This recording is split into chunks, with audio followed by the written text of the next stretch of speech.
القصه كتبدا مع جوج صحابات الروح بالروح. كيتي البنت الظريفه واللي كتحشم، وصاحبتها سولان اللي مطوره متمرده وعندها ستيل ديال البنت الشقيه. البنات كانوا متحمسين بزاف لواحد الرحله، بغاو يخدموا في مزرعه طبيعيه لمده شهر، وبفلوس الخدمه اللي غادي يشدوا غيمشيو لنيويورك يديروا واحد الشوبينغ عالمي. صباح بكري جا العم ديال كيتي جيسون اللي هو بوليسي، وداهم باش يدوزوا الليله عند صاحبتها قبل ما يكملوا الطريق للمزرعه. من بعد ما ارتاحوا شويه سولان طاحت عليه واحد الفكره غريبه، قالت لصاحبتها خاصنا نستعملوا اسماء مزوره في الطريق باش نبانوا في شكل. سولان سمات راسها هيدر، وكيتي سمات راسها ريلي. نهار اللي من بعد العم جيسون حطهم في محطه الكيران باش يشدوا الكار من تما للمزرعه، وحيت هو بوليسي وعارف الدنيا ما فيها امان، رد على بنت خوه واحد القاعده ديال الامان: كل نهار غتصيفط ليه ميساج واللي خاصو يسالي بكلمات السر. هاد الكلمه خاصها تبدا بحروف من الحروف الابجديه بالترتيب. اول نهار خاص تصيفط ليه كلمه كتبدا بالحرف ا واللي هي ابل، والنهار اللي من بعد غير خاصها تصيفط ليه كلمه كتبدا بالحرف الثاني اللي هو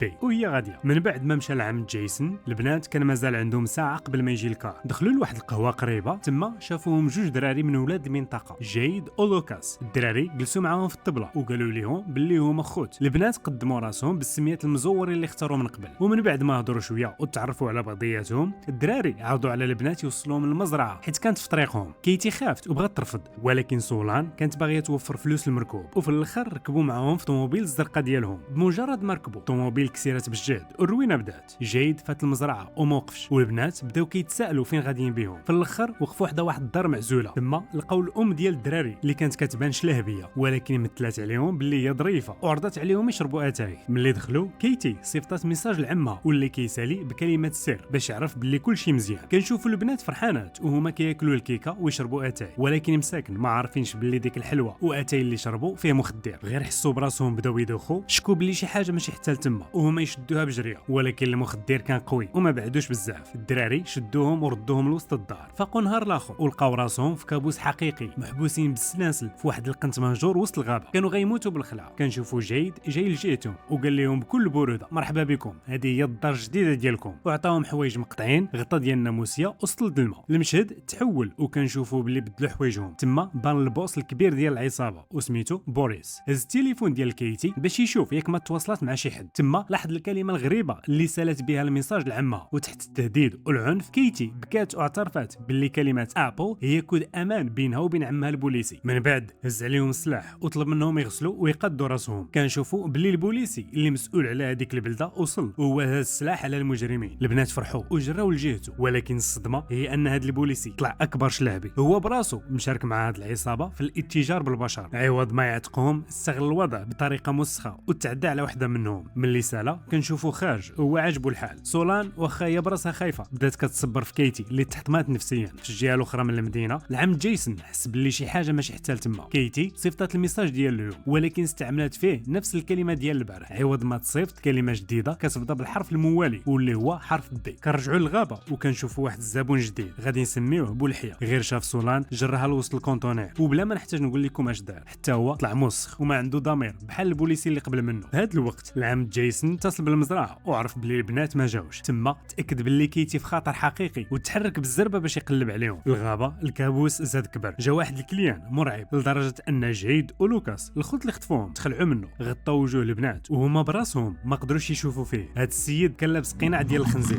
تا سولان لوسط الكونتونير تعدى عليها وعداوها بطريقه بقات محطمه من وراها لواحد الدرجه ما كيتصورهاش العقل. العم جيسون دخل الكوميساريه باش يواجه البوليسي المسخور، وهنا وقع واحد تحول في القصه. جيسون ماشي غير بوليسي عادي، طلع عميل الاف بي اي. قال البوليسي نيشان باللي بنت خوه تخطفات، ولكن باش القصه تزيد تعقد دار واحد الخطا غبي. عاود البوليسي بالتدقيق علاش هو شاك، عاود لي على كلمه سر. طبعا البوليسي دار راسو ما عارف والو. من بعد كنشوفوه كيتصل بالعصابه اللي في الغابه، قال لهم البنت راه كذبات عليكم بخصوص كلمه السر، وعمها راه عامل الاف بي اي. بوريس تخلع ملي عرف الخدعه اللي طاحوا فيها وبلي الاف بي اي داخله في القضيه. عطى الامر ديالو وقال قتلوا البنات دفنوهم وما تخليو لهم حتى اثر. ولكن اللي ما عرفوش هو ان كيتي كانت كتصنت عليهم. العم جيسون رجع للقهوه فين حطهم، والسرباي اللي كيبان عليه غبي طلعت عنده ذاكره ديال الفيل. تذكر بالضبط الطوموبيل الزرقاء اللي ركبوا فيها. في الغابه كيتي قالت لسولان ناري عقوبينا وراه غادي يقتلونا دابا ولا غدا. الخاطفين جابوا بولحيه يحرسهم. كيتي قررت تلعب اخر ورقه عندها، مثلات باللي هي كتحاول تغريه وغير قرب منها وهو غارق في الشهوه ديالو هجمت عليه بحال شي حيوان وحشي وقطعت ليه القرجوطه ديالو بسنانها. وكنشوفوا الدم ديالو تشتت. البنات اخيرا فكوا راسهم من السناسل وبدات رحله الانتقام ديالهم. شويه من بعد البوليسي الشلابي وصل للغابه ناوي يقتلهم ويتهنى من الصداع، ولكن غير نزل من طوموبيل كنشوفوا كيتي وسولان بلي شفروها وهربوا بها لوسط المدينه. من بعد مشاو لواحد دروغري وشراو الماتيريال باش يصوبوا الاسلحه ديال الانتقام. وجدوا راسكم الامور غادي ترون من بعد بذكاء وحلاوه اللسان قدروا يشدوا العنوان ديال الدار بوريس من عند دروغري. في هذا الوقت العم جيسون مسكين كان مازال متبع القانون، مشى لاسيرونس باش يعرف شكون مول الطوموبيل الزرقاء. من بعد المشهد تحول للدار ديال بوريس. كيتي وسولان كانوا ديجا تما وهما في قمه الغضب. غير دخل بوريس لدارو لقاهم كيتسناوه، بداو كيضربوه بواحد الكرات ديال التنس كانوا صوبوهم بيديهم وكانوا عامرين بالمسامر. بداو كيضربوه حتى تبدل الوجه ديالو 180 درجه. بوريس المتعجرف بدا كيرب يزاوق وكيعرض عليهم فلوسو كامله غير باش يخليوه يعيش. وفي ديك اللحظه كنشوفوا باللي جيسون وصل للدار. البنات بغاو يعرفوا شكون داك المسخوط اللي كان لابس قناع ديال الخنزير. بوريس رفض يهضر فما رحموش، صوبوا واحد الرمح عامر بالمسامر وضربوه به كما كتشوفوا. في اللحظه اللي دخل فيها العم جيسون للدار لقى بوريس بين الحياه والموت، والبنات كانوا ديجا هربوا. جيسون سمع الطوموبيل مديماريه على برا وخرج بالزربه ولكن ما شاف شكون. وحيت جيسون هو بوليسي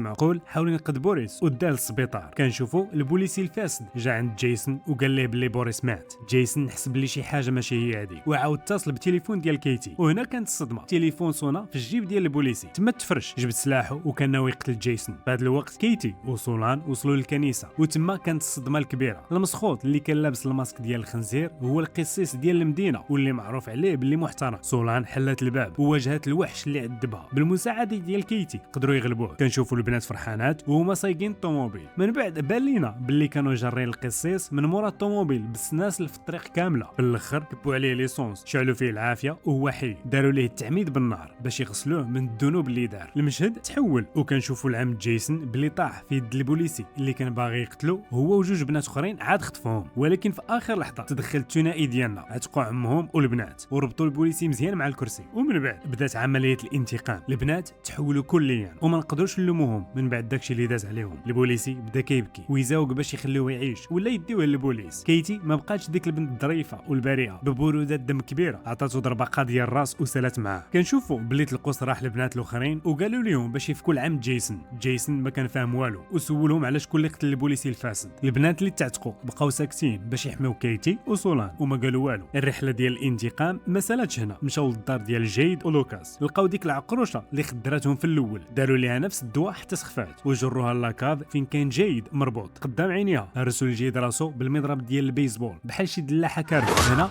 داروا ليها تعذيب نفسي قاصح. الضحيه اللي من بعد هو خوه لوكاس. كنشوفوا باللي داو هذيك الشرفه لقدام ولدها لوكاس اللي كان حتى هو مربوط. كنشوفوا باللي فكوه هددوه عطاوه المضرب وامروه باش يضرب مو. لوكاس واخا مجرم ما قدرش يقتل مو وغير تردد بوم قتلوه بالقرطاس. كنشوفوا باللي حطوا الفردي في يدو باش يبان بحال الا انتحر بسبب الذنب، وهكذا لصقوا كاع الجرائم في لوكاس اللي عاد تقتل. من بعد ما شافت ولادها بجوج عاد ماتوا قدامها بوحشيه، الام بدات كترغب وقالت لهم باللي عندها بزاف ديال الفلوس ولكن ما عندهم باش ينفعوها دابا. كيتي جابت الماكينه باش كيقطعوا الغازون، شعلت الموتور وقطعت الشارفه للطرافي. في المشهد الاخر كنشوفوا العم جيسون وصل للدار ديال كيتي. من بعد هذيك الروينه كامله البنات باين عليهم بحال الا ما وقع والو، ضحكات ناشطات وفرحانات. وكنشوفوا باللي وصلوا للمطار. من بعد ركبوا في الطياره مشاو لنيويورك باش يديروا داك الشوبين اللي كانوا كيحلموا به من الاول. بداو العطله ديالهم بحال الا كان داك الشيء اللي وقع لهم غير حلم وصافي. وهنا كيسالي الفيلم ديالنا. نتمنى تكونوا استمتعتوا، ما تنساوش ديروا لايك شير سبسكرايب وتهلاو في راسكم.